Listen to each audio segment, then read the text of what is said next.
Welcome to Penrose Learning, where we make understanding easy. You'll begin by placing the Excel workbook where Google can access it. OneDrive or SharePoint works best for a stable link. Once done, make sure the files sharing is set to allow link access.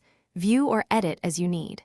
You then open Google Sheets and decide whether to import the file or use a live function like import range or a third-party connector.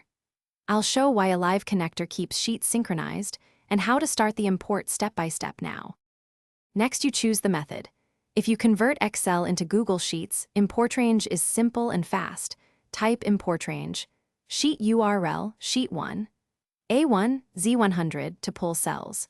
If you must keep Excel on OneDrive for a live connection, use a connector add-on or write a short Google Apps script to fetch the file via Microsoft Graph or the provided API. Make sure to grant permissions when Google prompts you. This is why permission steps are necessary for automated reads and refreshes. To finish, you configure refresh. Use the add-on schedule or add a time-driven trigger in App Script so your Google Sheet updates automatically.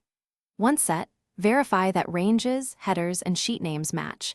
Mistyped ranges are the most common cause of missing rows. If you hit errors, reauthorize the connector or script and confirm the Excel share link hasn't expired. That one key troubleshooting tip usually resolves broken links and permission-denied messages quickly. Thanks for watching. If this was helpful, leave a like and consider subscribing. See you next time.